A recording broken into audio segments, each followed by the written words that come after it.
Hi everyone, welcome to my classroom. Now we are going to discuss the process of wage determination and need for sound wage policy and also discuss the objectives of a good wage policy. Okay.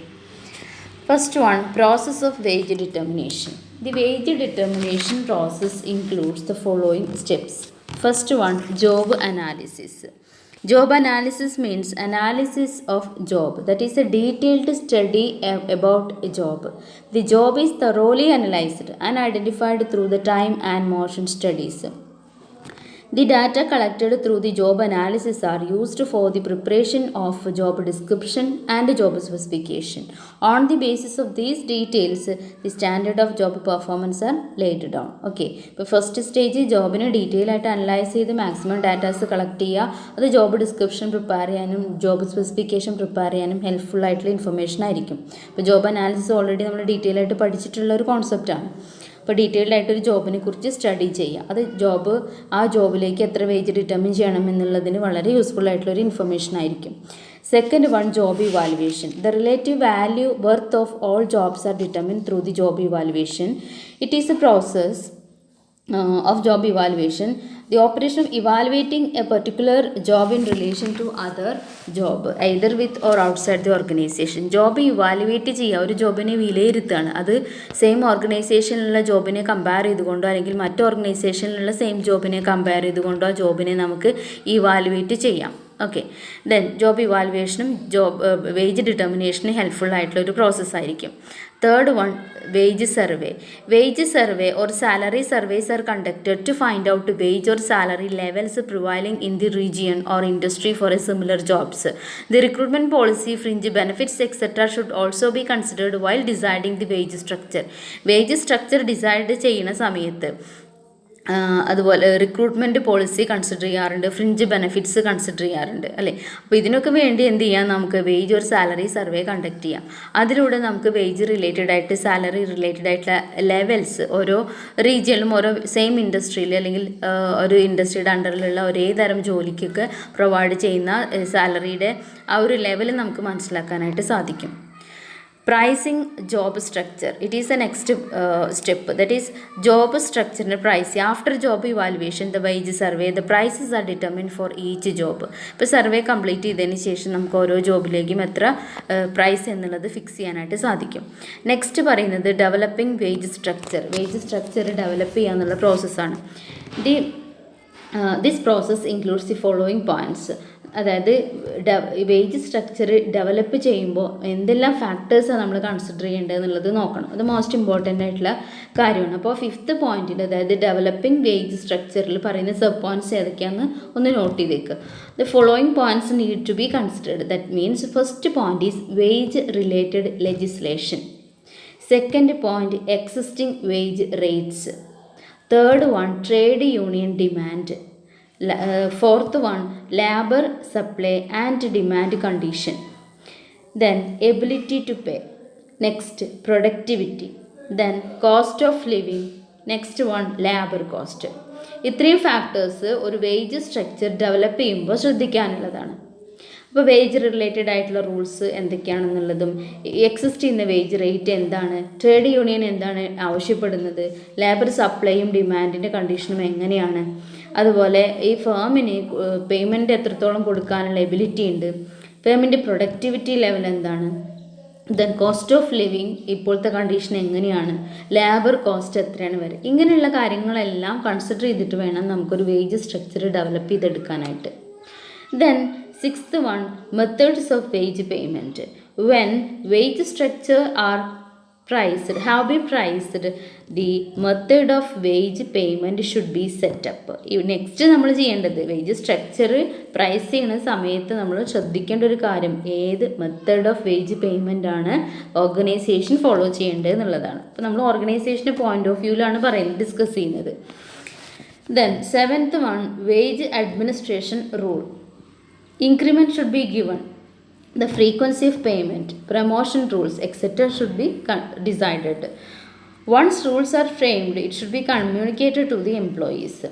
അതായത് wage administration rule എന്താണ്, ഏത് frequency of payment എങ്ങനെയാണ്, പ്രൊമോഷൻ്റെ rules എന്തൊക്കെയാണ്, increment കൊടുക്കേണ്ടത് എങ്ങനെയാണ്, ഇങ്ങനെയുള്ള കാര്യങ്ങളെല്ലാം decide ചെയ്യാൻ വേണം. അത് ആ റൂൾസ്, പുതിയ റൂൾസ് ഫ്രെയിം ചെയ്തിട്ടുണ്ടെങ്കിൽ അത് എംപ്ലോയീസിലേക്ക് കമ്മ്യൂണിക്കേറ്റ് ചെയ്യുകയും വേണം. നെക്സ്റ്റ് എന്ന് പറയുന്നത് evaluation of wage and salary administration. The last step is to evaluate the efficiency of wage salary administration principles and policies. ഈ നമ്മൾ മുകളിൽ പറഞ്ഞിട്ടുള്ള 7 സ്റ്റെപ്സ് ഇംപ്ലിമെൻറ്റ് ചെയ്ത് കഴിഞ്ഞാൽ ഓവറോളായിട്ട് ആ വേജ് സാലറി അഡ്മിനിസ്ട്രേഷനെ നമ്മളൊന്ന് വിലയിരുത്തുകയാണ് ചെയ്യേണ്ടത്. അവർ ഫോളോ ചെയ്യുന്ന പ്രിൻസിപ്പിൾസും അതുപോലെ പോളിസീസും എല്ലാം ഒന്ന് ഇവാലുവേറ്റ് ചെയ്യുക. അപ്പോൾ ഈ വേജ് ഡിറ്റർമിനേഷനിൽ ഫോളോ ചെയ്യേണ്ട 8 സ്റ്റെപ്സാണ് നമ്മൾ ഡിസ്കസ് ചെയ്തത്. നെക്സ്റ്റ് പറയുന്നത് need for A sound wage policy. ഒരു നല്ല വേജ് പോളിസിക്ക് എന്തെല്ലാം കാര്യങ്ങളാണ് ആവശ്യമായിട്ടുള്ളത്, വേജ് പോളിസി ഡിറ്റർമിൻ ചെയ്യുമ്പോൾ ശ്രദ്ധിക്കേണ്ട ഒബ്ജക്റ്റീവ്സ് എന്തൊക്കെയാണ്, അല്ലെങ്കിൽ എന്തൊക്കെ ഫാക്ടേഴ്സാണ് കൺസിഡർ ചെയ്യേണ്ടത് എന്നുള്ളതാണ്. First one, it should be linked with productivity.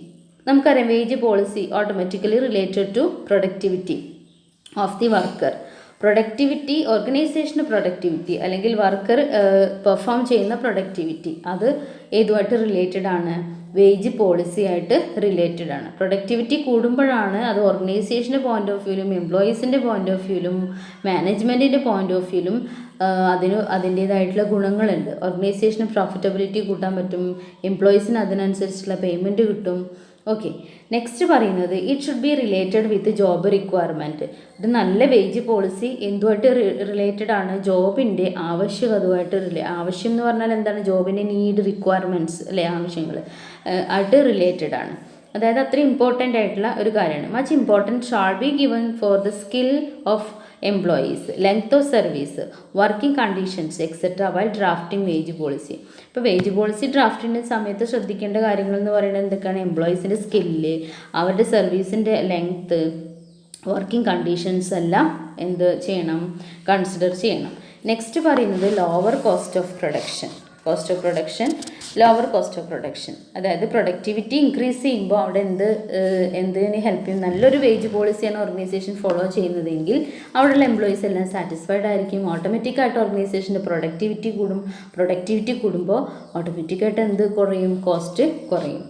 Fourth point, incentive system. A good wage policy should include an incentive system of wage payment to the employees for their better performance. അപ്പോൾ എംപ്ലോയീസിന് motivation എന്ന നിലക്ക്, അവരുടെ better പെർഫോമൻസിൻ്റെ ഒരു reward എന്ന നിലക്ക് നല്ല incentive system, നല്ലൊരു ഗുഡ് വേജ് പോളിസി ഫോളോ ചെയ്യുന്ന ഓർഗനൈസേഷൻ ഇംപ്ലിമെൻറ്റ് ചെയ്യാറുണ്ട്. Then minimum wages. The wage plan must guarantee minimum wages. It should also consider the minimum essential need of workers in existing environment.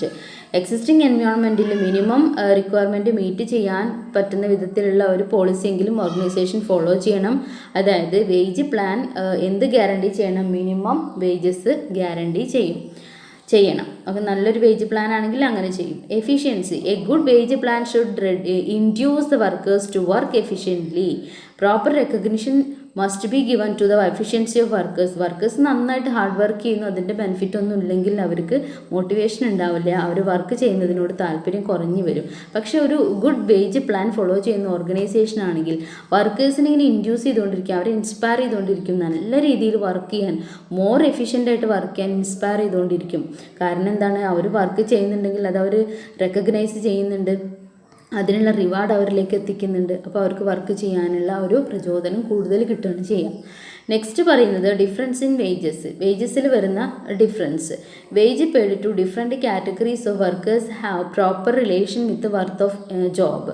Difference in wage of different job must be unjustified. അതായത് വേജസിൽ difference വരുന്നത് different category of വർക്കേഴ്സിന് എന്താണ് different wages ആയിരിക്കും കൊടുക്കുന്നത്.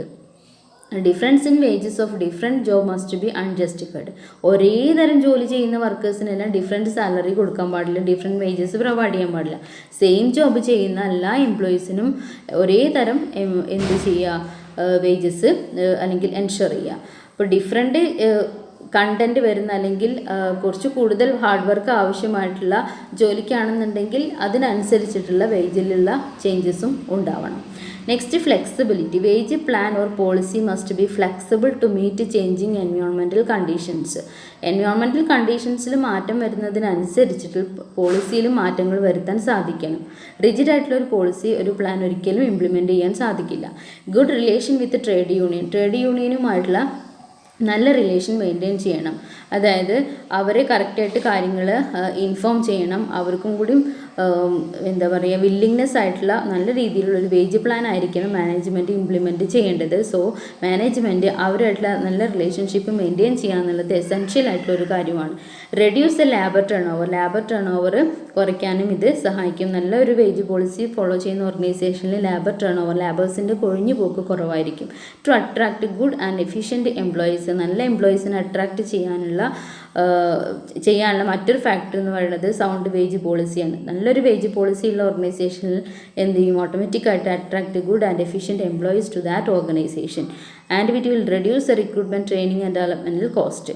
Okay, then 12th point എന്ന് പറയുന്നത് cost of living ആണ്. Cost of living must be considered while preparing a sound wage policy. നല്ലൊരു വേജ് പോളിസി ഫോളോ ചെയ്യുകയാണെങ്കിൽ അത് എന്ത് കൺസിഡർ ചെയ്തിട്ടായിരിക്കും, കോസ്റ്റ് ഓഫ് ലിവിങ് കൺസിഡർ ചെയ്തിട്ടായിരിക്കും. നെക്സ്റ്റ് പറയുന്നത് objectives of a good wage policy. നല്ലൊരു റാഷണൽ ആയിട്ടുള്ള sound wage policy should have the following objectives. നേരത്തെ ഡിസ്കസ് ചെയ്ത പോയിന്റ്സ് തന്നെയാണ്, ജസ്റ്റ് ഒന്നുകൂടെ സമ്മറൈസ് ചെയ്തിട്ടുണ്ട്. First one, to attract and retain employees. Already ഉള്ള എംപ്ലോയീസിനെ റീറ്റെയിൻ ചെയ്യാനും പുതിയ എംപ്ലോയീസിനെ അട്രാക്റ്റ് ചെയ്യാനും ഹെൽപ്ഫുൾ ആയിരിക്കും. To fix pay for according to job content and worth. ജോബിൻ്റെ വാല്യൂവിനനുസരിച്ച് നല്ലൊരു വേജ് പേയ്മെൻറ്റ് ഫിക്സ് ചെയ്യാനായിട്ട് സാധിക്കും. ടു ലിങ്ക് റിവാർഡ് വിത്ത് എഫേർട്ടിനുള്ള റിവാർഡായിട്ട് വേജ് കൊടുക്കാം. അത് റിലേറ്റഡ് ആണ്, റിവാർഡിനനുസരിച്ച് എഫേർട്ടിനനുസരിച്ചുള്ള വേജ് പേയ്മെൻ്റ് ആയിരിക്കും. To divide the benefit of increased productivity among workers, management and consumers. നമ്മൾ നേരത്തെ പറഞ്ഞു അല്ലേ, പ്രൊഡക്ടിവിറ്റി കൂടിക്കഴിഞ്ഞാൽ വർക്കേഴ്സിനും മാനേജ്മെൻറ്റിനും കൺസ്യൂമേഴ്സിനും ഒരുപോലെ അതിൻ്റെ ബെനിഫിറ്റ് ഉണ്ടായിരിക്കും. ഓക്കെ, ദെൻ മാനേജ്മെൻറ്റിന് എന്താണ്, ഓർഗനൈസേഷന് പ്രൊഡക്ടിവിറ്റി കൂടുമ്പോൾ പ്രോഫിറ്റ് കൂടും, ഓവറോൾ കോസ്റ്റ് കുറയ്ക്കാൻ പറ്റും. അപ്പോൾ കോസ്റ്റ് കുറയ്ക്കാൻ പറ്റുമ്പോൾ കൺസ്യൂമേഴ്സിന് അതിനനുസരിച്ച് ഫെയർ റേറ്റിന് പ്രോഡക്റ്റ് അവൈലബിൾ ആക്കാൻ സാധിക്കും. പ്രൊഡക്ടിവിറ്റി കൂട്ടുമ്പോൾ ഓട്ടോമാറ്റിക്കായിട്ട് വർക്കേഴ്സിന് അവരുടെ പേയ്മെൻറ്റിൽ ഇൻക്രീസ് ചെയ്യാനും സാധിക്കും. Then to improve employees morale and productivity. എംപ്ലോയീസിൻ്റെ മൊറൈൽ കൂട്ടാൻ അല്ലെങ്കിൽ പ്രൊഡക്ടിവിറ്റി എൻഹാൻസ് ചെയ്യാൻ നല്ലൊരു വേജ് പോളിസിക്ക് അതിൽ മേജർ റോളുണ്ട്. To simplify collective bargaining simplify ചെയ്യും. ട്രേഡ് യൂണിയൻ വല്ലാതെ ഇടപെടാൻ വരില്ല നല്ലൊരു വേജ് പോളിസി ഫോളോ ചെയ്യുന്ന ഓർഗനൈസേഷൻ ആണെങ്കിൽ. To develop a systematic method to control wage income and price. അതുപോലെ തന്നെ വേജ് കൺട്രോൾ ചെയ്യാനും ഇൻകം കൺട്രോൾ ചെയ്യാനും ഒക്കെ നല്ലൊരു മെത്തേഡ് ഡെവലപ്പ് ചെയ്യാനായിട്ട് സാധിക്കും. To promote organisation flexibility. To prevent labour exploitation by prescribing statutory minimum wages and by ensuring equal pay for equal work. ഇവിടെ എന്താണ് പറയുന്നത്, ഓർഗനൈസേഷൻ്റെ ഫ്ലെക്സിബിലിറ്റി പ്രൊമോട്ട് ചെയ്യുന്നതോടൊപ്പം തന്നെ ലേബേഴ്സിനെ എക്സ്പ്ലോയിറ്റേഷൻ ഒന്നും ഇവിടെ ചെയ്യില്ല. കാരണം മിനിമം വേജസ് ഗ്യാരണ്ടി ചെയ്യുന്നതുകൊണ്ട് അല്ലെങ്കിൽ സ്റ്റാറ്റ്യൂട്ടറി റിക്വയർമെൻറ്റ് മീറ്റ് ചെയ്യുന്നതുകൊണ്ട് എംപ്ലോയീസിന് മിനിമം വേജസ് ഗ്യാരണ്ടീഡ് ആയിരിക്കും. അതുപോലെ ഒരേ തരം ജോലി ചെയ്യുന്ന എല്ലാ വർക്കേഴ്സിനും ഒരേ പേയ്മെൻറ്റ് കൊടുക്കാനും ശ്രദ്ധിക്കും. Ensuring equal pay for equal work. Okay, അപ്പോൾ ഇത്രയും പോയിൻറ്റ്സാണ് നമ്മൾ ഇന്നത്തെ ക്ലാസ്സിൽ ഡിസ്കസ് ചെയ്തത്. നിങ്ങൾക്ക് മനസ്സിലായിട്ടുണ്ടാവുമെന്ന് വിചാരിക്കുന്നു. Thank you.